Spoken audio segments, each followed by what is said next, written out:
So for this week's chapters and the discussion, I really took some interest and had a lot of things to say until I hit record on this video. First, the topic of genres. So I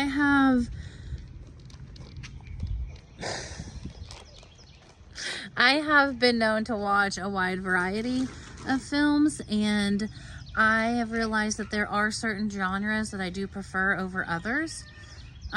We really do like action, but we like the action comedy genres. My husband grew up watching Westerns. My kids, of course, watch kid movies.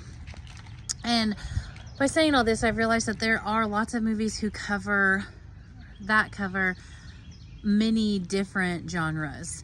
For example, like the Bad Boys series, like they're funny, but they're action, adventure. So like they're kind of cover, like they're a comedy, an action, a drama. Like they have all of that rolled into one. So that was one thing that I really wanted to hit on when I was going over the lesson, is like, yes, they each have their own separate genres, but a lot of times the genres like merge together.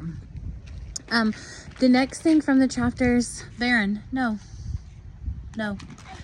The next thing from the chapters, that I wanted to talk about was,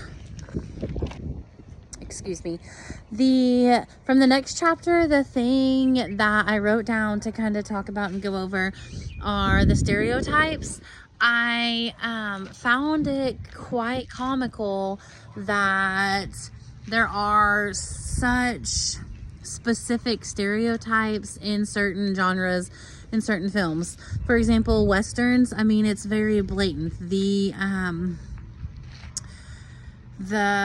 hero is gonna get the girl and ride off into the sunset, and we know that. And the hero is gonna look a certain way.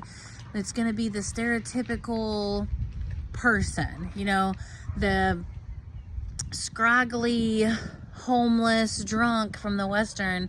9 out of 10 times is not going to be the hero that gets the girl and rides off into the sunset, because that's not how most of them are set up. The other stereotype that I remember from the chapter was about in like the gangster movies, and how there's always at least a car fight, and there's someone shooting from the car, and they're shooting a AR-15 or whatever kind of gun that is. It shows you how much I know, but that's true. So I've learned, watching some of the movies we watch, there's always stereotypes in movies. And after this week's lessons, I kind of have a grasp of like, they do that on purpose. Like that's part of what it is. The other thing that I kind of want to hit on, and I know my video is longer than 3 minutes, I'm sorry. The sequels and prequels and like made from book movies. And so typically I'm not a fan of something when it's been a book that I've read and they turn it into a movie, because I am an avid reader. I enjoy reading, and I always feel like the movies leave out so many of the details. But by saying that, I feel like the books have to have more details because we are having to imagine it, whereas the movie is creating it for us. So maybe as I'm sitting here rationalizing, maybe the movie isn't like leaving out so much as it's like telling us, here's exactly what the car looks like. Whereas in the book, they're having to describe it and we're having to like paint that picture.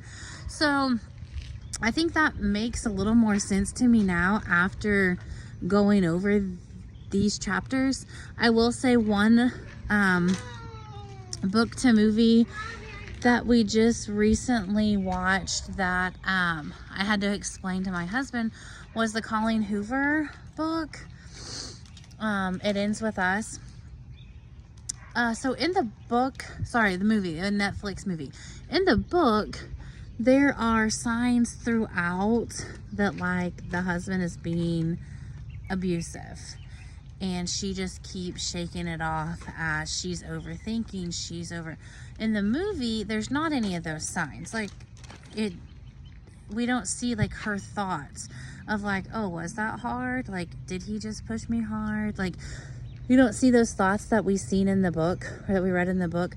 In the movie, it was like she bumped her head and he's there to the rescue. Until the very end. The end, then it shows her like rationalizing, like, oh, that was out of anger, this was out of anger, that was out of anger. So I say this like halfway through the movie, I'm like, I don't like her husband. And my husband and my mom and my daughters are all like, why? Like, it's all been accidents. Like, why don't? And I'm like, no, nope, not in the book. We are not a fan. Like, we do not like him. He is a bad guy. We do not like him. I don't know why the movie is. Well, the movie like wrapped it all up and did it at the end, whereas the book did it with each incident. So that was one example that I noticed where like the book to movie is not the same, and it had a totally different impact throughout the movie. Because I was like, no, he's bad. We don't like him. Then at the end, it came out and she remembered everything correctly. So, I mean, that was just a little example I wanted to give. Sorry for rambling. Oh my God, it's super long. I'm sorry. I hope everyone has a good week.